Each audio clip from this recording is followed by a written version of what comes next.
San Mateo capítulo 8, versículo 1 al 4, vamos a leerlo en el nombre del Señor en esta hora.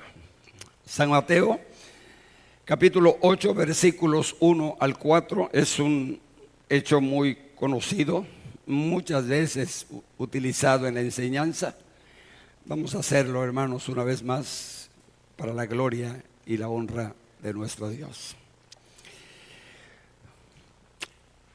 Nos ponemos de pie. El que no pueda ponerse de pie puede quedarse sentado, no hay ningún problema. Leemos juntos la porción. Dice así la palabra del Señor: cuando descendió Jesús del monte, le seguía mucha gente. Y aquí vino un leproso y se postró ante él diciendo: Señor, si quieres, puedes limpiarme. Jesús extendió la mano y le tocó diciendo: quiero, sé limpio. Y al instante su lepra. Entonces Jesús le dijo: mira, no lo digas a nadie, sino ve, muéstrate al sacerdote y presenta la ofrenda que ordenó Moisés para testimonio a ellos. Oramos. Señor, te damos gracias, Señor, por permitirnos, Padre, el poder estar aquí en tu casa, el poder alabar, bendecir y glorificar tu nombre. Gracias, Señor, por ello. Señor, abrimos tu palabra porque queremos en esta mañana el poder, Señor, alimentar nuestras almas con tu palabra. Permite que esta palabra tuya, Señor, pueda llegar a la mente, al corazón y pueda hacer el efecto que tú deseas, Señor, en la vida de cada uno de nosotros. Ayúdanos, Señor. Usa este instrumento para tu gloria y la edificación de tu pueblo. Y permite, Señor de los cielos, que en esta hora, bajo la dirección de tu Espíritu Santo, Señor, tu palabra sea expuesta y entregada. Te lo pedimos, te lo rogamos en el nombre de Jesús, nuestro Señor y Salvador. Amén y amén. Ocupe su lugar en el nombre del Señor. Bien. Yo quiero utilizar en esta hora el formato que usa el Señor. Si ustedes ahorita se van a dar cuenta a qué me refiero. Quiero utilizar ese formatito que muy hermoso, muy bonito, muy edificante. Como ustedes se darán cuenta, el pasaje está exactamente después de un acto que verdaderamente llama la atención. Capítulo 5, capítulo 6 y capítulo 7. Esos tres capítulos comprenden lo que se conoce como el Sermón del Monte. El Señor Jesús había subido a la montaña, al monte, y mucha gente estaba con él. Me detengo un tantito para decirle y para que pueda observar, era mucha gente. Mucha de esa gente estaba ahí por curiosidad. Otros tal vez les gustaba escuchar a Jesús. Otros posiblemente querían ver en qué podían sorprender a Jesús. De tal manera entonces que había una diversidad de propósitos por el cual estaban en ese lugar.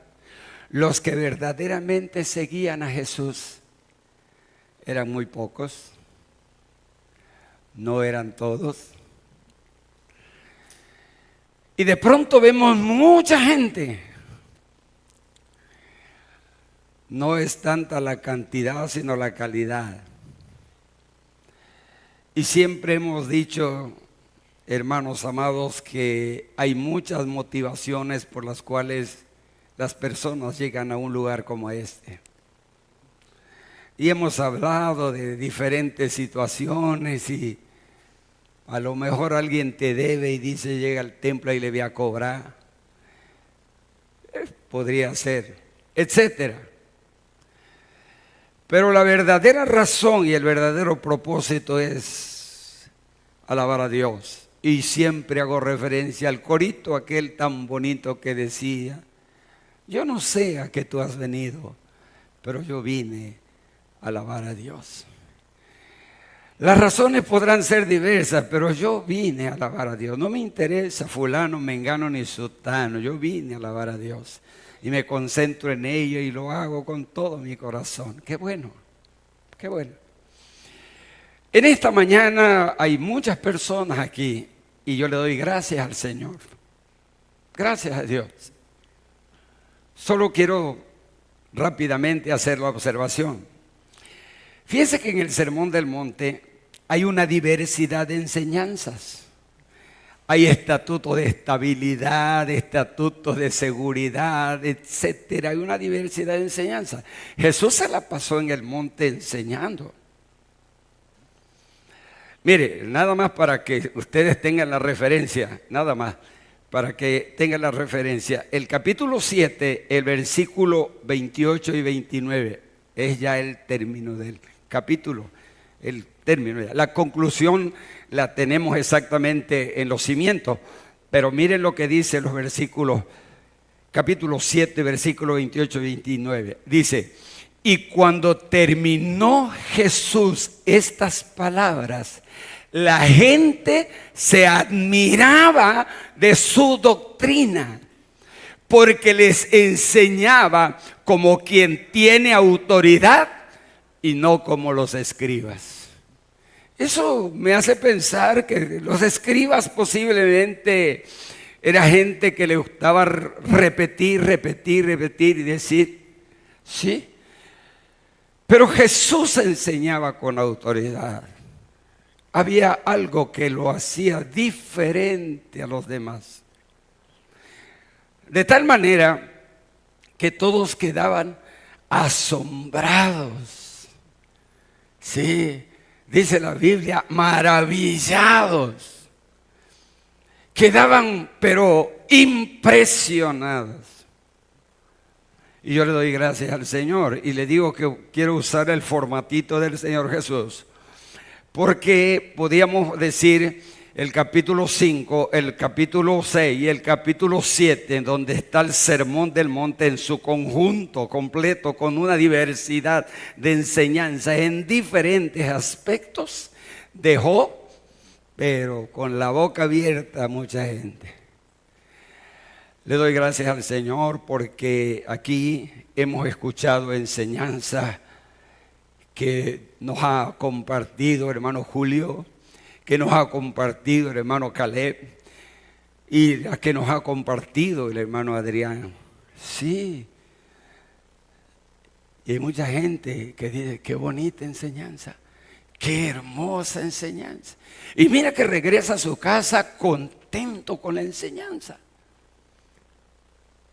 Y hay mucha gente, mire, lo digo sin el menor interés de ofender a nadie, pero dice, viene fulano de tal, conferencista internacional. Entonces vamos a ver a ver qué trae, ¿no? A ver qué enseña, ¿no? Y abren la boca, no, porque tiene renombre, porque tiene título, porque ya ha estado en diferentes lugares, ¿sí? Pero viene el pobre hermanito que viene de la ranchería y dice, ¿y qué puede enseñar? ¿Qué puede decir? No es el caso. No es el caso. Es simplemente un pequeño ejemplo. Lo que quiero decirles en esta hora es que muchos escuchan la palabra, pero muchas veces sucede lo que dice Santiago, que somos oidores olvidadizos. Comúnmente decimos que por un oído entra y por el otro sale. Y es verdaderamente triste eso. Hay muchísima gente, no aquí, en otros lados, que está convencida de la palabra, pero no está convertida. Se convencen de que lo que han escuchado es verdad. Sí, pero no se convierten. Siguen en lo mismo. Y a veces dice uno, pero ¿cómo es posible? Si la enseñanza estuvo clarita. Sí, pero el resultado no. Seguimos en la misma condición. Y entonces a veces se rasca la cabeza el predicador y dice, ¿será que lo que dije no lo expliqué bien? No me lo entendieron. El Señor, y ahora voy a mi pasaje, el Señor, después de dar toda esa enseñanza, vamos a utilizar el término teórica, les enseñó en teoría todo lo que debería de ser una vida cristiana. Cómo tener éxito, cómo alcanzar victorias, etc. Pero a partir del capítulo 8, el Señor cambia y el Señor dice, ahora les voy a pasar a lo siguiente, a la parte práctica. Y ahora vamos a ver la parte práctica. ¿Y qué es lo que decimos cuando hablamos de la parte práctica? Nos han hablado de la fe, nos han hablado de la seguridad, de la confianza, nos han hablado del poder de Dios, nos han hablado de la existencia de Dios, nos han hablado de los alcances maravillosos de parte de ese Dios. Y todos decimos amén. Pero viene la parte práctica. ¿Cuál es la parte práctica? El poner en práctica lo que has escuchado. El dar por cierto lo que has escuchado. Siempre hemos dicho, la fe no la podemos medir, tampoco la podemos pesar. Tú puedes decir tener fe, sí, y respeto tu punto de vista. Pero esa fe que no se demuestra, no es fe. Como dice el apóstol Pedro, ¿sí? Tiene que ser probada, la fe tiene que ser probada. ¿Y cuándo? Cuando llega la situación, cuando llega la aflicción, cuando llega el problema. Todo lo que he aprendido, ahí es donde se tiene que reflejar. Nos han enseñado que Dios es bueno. Bueno, tienes que demostrar que crees que Dios es bueno. Que Dios es poderoso. Vas a demostrar que crees que Dios es poderoso. Creer así de manera teórica es lo más fácil. No, en la práctica. Y Jesús llega al momento de decirle, esto es lo que les estaba yo enseñando allá, pero ahora se los voy a demostrar qué cosa es eso. Y aquí está el Señor. Vamos al pasaje. Dice el primer versículo que leímos, cuando descendió Jesús del monte, le seguía mucha gente. La popularidad del Señor Jesús, la atracción de Él, era grande, muy grande. Muchísima gente. No sé la cantidad, porque no lo da el dato, la palabra. Pero era mucha gente, considere usted, piense usted, mucha gente venía con Él. Habían quedado verdaderamente convencidos de que la doctrina que Él enseñaba, la enseñaba con autoridad y no como los escribas. Y venían con Él. Inmediatamente después se iban a presentar con un problema, y un problema muy fuerte. Dice el versículo 2, y aquí vino un leproso y se postró ante Él diciendo, Señor, si quieres, puedes limpiar. Oh, fíjese bien, vienen de todo un seminario intensivo de capacitación. Y bajando del monte se van a encontrar con el primer problema. Ahí hay un leproso. Ahí hay una necesidad, ahí hay un problema. ¿Cuál es la reacción que va a tener la gente? ¿Qué es lo que van a hacer? Ahí está la situación. El poder refrendar lo que nosotros decimos. No es solamente palabras huecas, palabras simples, palabras que se las lleve el viento. No. Válgase la comparación. haga usted de cuenta que el Señor estaba allí delante de todos para decirle: si les digo que la burra es parda, es porque traigo los pelos en la mano. En otras palabras, lo que te estoy diciendo, estoy tan seguro de que así es, que ahorita lo vas a ver. Ese es Jesús. Es un Jesús que no habla simplemente por hablar, no. Es un Jesús que refrenda sus palabras, que da cumplimiento a sus promesas, que no solamente es teoría, es práctica el Señor. No es llenarse la cabeza de conocimiento, no, sino es vivir una vida práctica todos los días. No es decir soy, sino demostrar lo que verdaderamente somos, si es que lo somos. Si no dicen amén, no se preocupen, hermano, que es amén aunque no lo digan. Dice la palabra del Señor que se acercó el leproso. Vino un leproso y se postró ante él. Ahora bien, cualquier enfermedad siempre se puede tomar como un ejemplo de lo que es el pecado. Pero de manera especial, la lepra era un ejemplo de lo que es el pecado. De tal suerte, hermanos, que se consideraba que la enfermedad de la lepra era un castigo divino. El leproso podía estar leproso porque Dios, ¿se acuerdan de María? Yo sé que ustedes no se acuerdan de María. No es María la madre de Jesús. Tampoco es María Magdalena, no, de la que le salieron 7 demonios, no. Es María, la hermanita de Moisés. ¿Se acuerdan? Bueno, pues María, la hermanita de Moisés. Moisés agarró y escogió de entre todas las mujeres para que fuera su esposa a una mujer, con todo respeto, morenita, para que no se oiga feo. Morenita. Era cusita, de esa región, de Cus. Cusita. Entonces Moisés, vamos a imaginar, solo para imaginarnos a Moisés, guapo, él, elegante, bien parecido, bien portado, y una mujer cusita, o sea, como que no. Y María murmuró, se burló, habló mal de ella. Métete pues, dice la Biblia, que María quedó leprosa.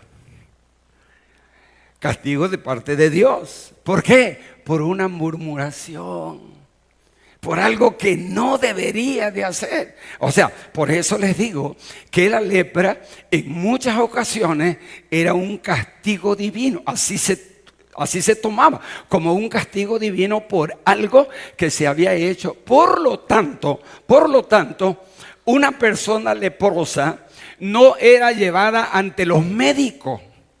Habían médicos en ese tiempo. No eran llevados ante los médicos para buscar el tratamiento, no, sino eran llevados ante el sumo sacerdote.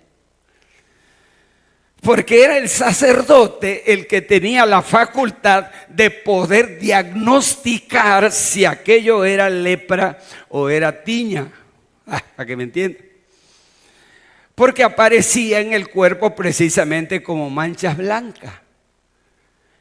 Y la persona iba con el sacerdote, se presentaba y el sacerdote le hacía algunas preguntas, ¿sí? Había incurrido en alguna falta para determinar si era un castigo de Dios la enfermedad, si aquello podría o no podría ser lepra. Le hacían los primeros diagnósticos y uno de ellos es la insensibilidad del área. Le arrancaba los vellos y si al arrancárselo no había sensibilidad, era la primera prueba de poder decir es lepra, pero todavía no se podía determinar. Lo mandaban a su casa. Para esto ya le tenían que pedir que tenía que tomar algunas medidas porque la lepra era contagiosa, peligroso. El chisme se contagia, Es una enfermedad contagiosa. El chisme es una enfermedad contagiosa, se contagia. Bueno, Salomón decía, júntate con sabios que sabio será. Júntate con chismosos que te irá bien. Bueno, la situación es esta. Entonces, ya tenía que empezar a tomar las medidas, aislándose de las personas. Sus trastos para sus alimentos eran seleccionados y puestos aparte, pero estaba en su casa. Tenía que volver a regresar con el sacerdote medía el área de la mancha, si había avanzado, etcétera, y estaba en proceso de dar el diagnóstico final. Cuando el sacerdote decía, lo que tienes es lepra, no había tratamiento para poder curar la lepra. Eso era algo muy especial. Y aquí tenemos un gran problema. Ese hombre ya había sido diagnosticado como leproso. La Biblia lo dice. Así dice el texto, era leproso. Así es que el sacerdote ya había dado su veredicto y por lo tanto él ya empezaba a tomar las medidas. Se vestían de una manera especial y en la orilla de sus vestidos se ponían campanitas que sonaban.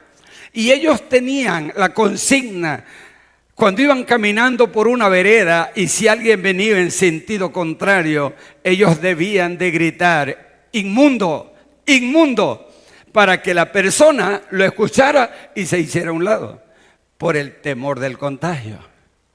Una serie de restricciones que lo iba separando, apartando, hasta que llegaba el momento en que la enfermedad invadía su cuerpo completamente. La carne empezaba a caerse, a desprenderse. Ya los huesos se veían, los dolores eran intensos. El contagio cada vez se volvía mayor y tenían que sacarlo de la ciudad. Las ciudades eran amuralladas, bardeadas. Lo sacaban de la ciudad para que junto con otros leprosos que estaban en los leprosarios allá en el desierto pudiesen vivir hasta que ellos morían, solos, aparte, tristes, sin familia. La comida, su familia se la preparaba en trastos y la llevaba. Viene a mi mente cuando hablábamos con un pastor en la pandemia, un hermano muy estimado. Nuestro hermano pastor había sido contagiado y se contagió él y su esposa. Y hablaba con él por teléfono para animarlo y me decía, hermano, la verdad que estamos como los leprosos. Dice. Los hermanos de la iglesia nos traen la comida y hay una mesita en la parte de afuera y ahí nos dejan la comida y se van. La metemos, comemos, sacamos los trastos y los dejamos en la mesita. Y ellos vienen, los recogen para allá. No hay contacto. ¿Por qué? Por el temor del contagio. Eso sucedió en muchos lugares, lo sabemos. Bueno, era lo mismo que sucedía con los leprosos. Le llevaron la comida, la ponían afuera de la ciudad, en las entradas, sí, en sus trastos. Venían los leprosos, agarraban su comida, la compartían, etcétera, hasta que terminaban por morir. Se ha considerado como un ejemplo de lo que es el pecado, porque el pecado así aparece en la vida del ser humano. El borracho no nació borracho, nació sobrio, sin una gota de alcohol en su sangre. ¿Y cómo se volvió borracho? La adicción y el alcoholismo se fue dando poco a poco, empezando por ser un bebedor social. Solamente en las fiestas tomaba una, o si acaso dos. Pero a medida que fue avanzando, porque va a la sangre y se convierte en una necesidad en su organismo, ya no es solamente la fiesta, sino inventa fiesta para ingerir también bebida. Y después llega a convertirse en una necesidad, que llega el momento en que el alcohólico se traslada de ser un simple vicio a una terrible enfermedad. Acaba con su organismo, acaba con su familia, destruye su hogar, acaba con el entorno. El pecado es así. El pecado es así. Va avanzando poco a poco. Muchas veces nosotros llegamos a decir, pero ¿qué tanto es tantito? Pero si esto parece, sí, así es el pecado. Aparentemente el enemigo nos lo presenta como algo inofensivo. No va a pasar nada. Y en ese primer momento no pasa nada. Pero va a ir avanzando, va a ir avanzando, va a ir avanzando hasta que va a terminar con destruir la vida. Ese es el pecado. Aquí tenemos a un hombre que está enfermo. Pero alguien por allí, no dice la Biblia quién, pero alguien le dijo que había una solución para su problema. Que había alguien que podía hacer algo por él. Y ese alguien estaba dando una enseñanza en la montaña. Y él por prudencia no va a la montaña, sino espera a que baje el Señor de la montaña. Y está al pie de la montaña. Y viene bajando el Señor Jesús y viene rodeado de mucha gente. Y cuando Jesús llega frente a él, él le dice: Señor, si quiere, puedes limpiarme. Podía imaginarme el cuadro cuando la gente se dio cuenta que aquel hombre era leproso. Todos se abrieron. Precaución, miedo, temor, no sé, pero se abrieron. Y Jesús quedó solo frente a él. Jesús no salió corriendo.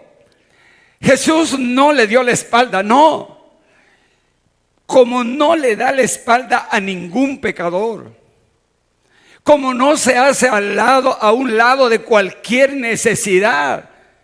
Porque Él está presto a ayudar. Porque el deseo de su corazón es darnos no lo que merecemos, sino lo que tanto necesitamos. Eso es misericordia de Dios. Y ahí estaba el Señor.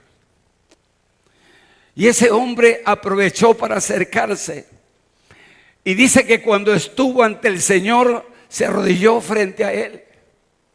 Y le dijo: Señor.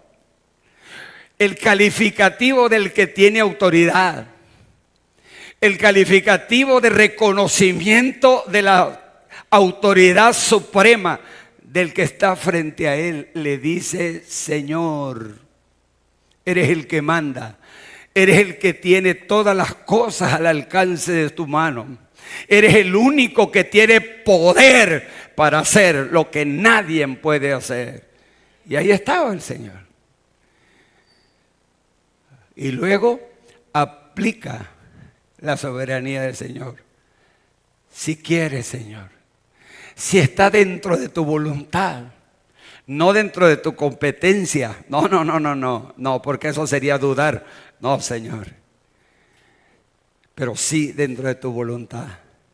Señor, si quiere, si es tu voluntad, si está el deseo en tu corazón, si quieres, Señor. No pretendo decirte lo que tienes que hacer. No pretendo, Señor, señalarte ni exigirte, ni mucho menos tratar de impresionarte para que hagas algo que tú no quieres hacer. No.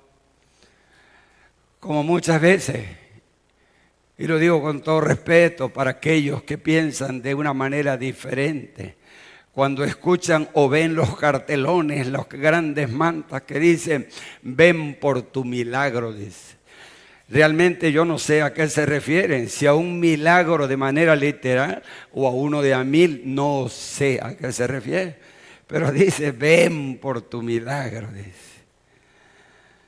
Ajá, o sea que lo tenemos entonces a la disposición. Permítame decirle que no. Eso está dentro de la total, absoluta y completa voluntad de Dios. Él hace lo que quiere, como quiere y cuando Él quiere. Él es Dios. Nosotros no somos nada. Señor, si quieres, Señor, si dentro de tu voluntad está resolverme el problema, si dentro de tus propósitos, Señor, está el que tú puedas extender tu mano y ayudarme, Señor. Y le dice la otra palabra que es importante: si quieres, puedes, Señor. Yo sé que tú puedes, no dudo de tu poder. No estoy poniendo en tela de dudas si puedes o no. No, Señor, yo sé que para ti no hay nada imposible, Señor. Sé que puedes levantar a un muerto, Señor, después de 4 días. Sé que puedes darle vida, Señor, a aquel que está espiritualmente totalmente destruido. Yo sé que tú puedes, Señor. Es el Dios que en la visión le dijo a Ezequiel: ves esos huesos secos, el valle de los huesos secos.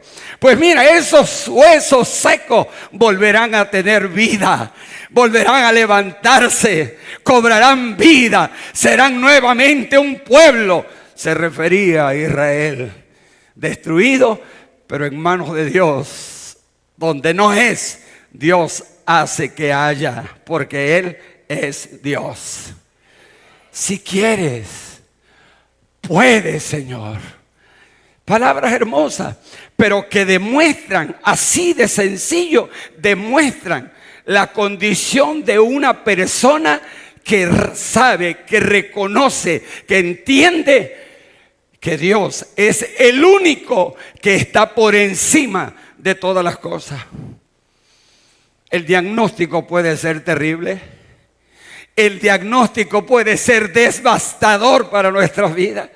Se puede simbrar todo nuestro ser ante un diagnóstico. Pero por encima de la ciencia está Dios. Por encima de lo que el hombre dice está Dios. Y Dios es poderoso para hacer todas las cosas. Y entonces dice la palabra del Señor: no se hizo esperar la respuesta del Señor. El Señor se le quedó mirando, se acercó, lejos de tener repulsión, lejos de sentirse mal, sí, porque la lepra causaba eso, un poco de mal olor. Se acercó y lo tocó.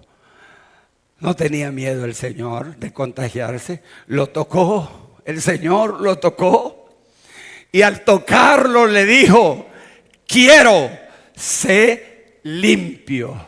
Aleluya.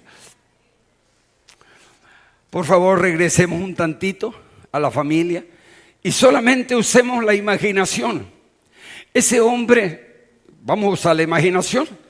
El texto no lo dice, pero imagínese usted a ese hombre con una esposa y sus hijos.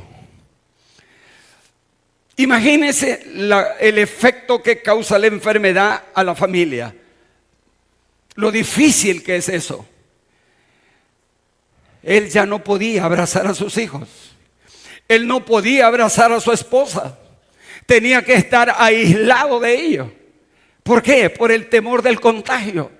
La situación era muy complicada. Pero ahí, hermanos amados, después de la angustia tan terrible que ha pasado, después de todo aquello que ha sido unos días de los más aciagos que puedan haber, ahora ese hombre va a regresar a su casa Ahora ese hombre se va a integrar a su familia. Ahora ese hombre se va a parar en la puerta de su casa. Van a salir sus hijos, los va a abrazar. Va a abrazar a su esposa, va a besar a su familia, va a volver a estar de nuevo en la integración de ella. Dígame si no va a estar feliz, si no estaría contento de volver a recuperar lo que prácticamente estaba perdido.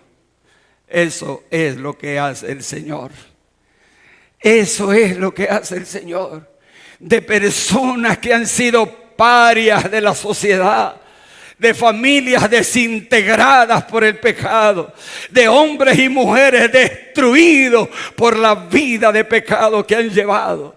Cuando Cristo llega a su corazón, cuando lo reconocen como el único y suficiente Salvador, cuando le entregan su corazón al Señor, cuando se postran ante Él y le dicen: Señor, sáname, límpiame, cámbiame, transfórmame.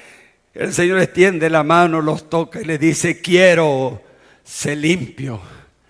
Y al instante la enfermedad desaparece y esa familia vuelve a vivir feliz, contenta. ¿Por qué? Porque el Señor es el que hace la obra en la vida del ser humano. Quiero decirte en esta hora, yo no conozco tu vida. Yo solamente te digo lo que la palabra del Señor dice. Pero tú sabes perfectamente bien cómo estás viviendo. Si estás viviendo de apariencia, si estás viviendo simplemente para la vista de las demás personas, pero dentro de tu corazón hay una terrible enfermedad, una grave enfermedad que te está destruyendo a ti y también a toda tu familia. Pero en esta mañana Jesús está aquí entre nosotros.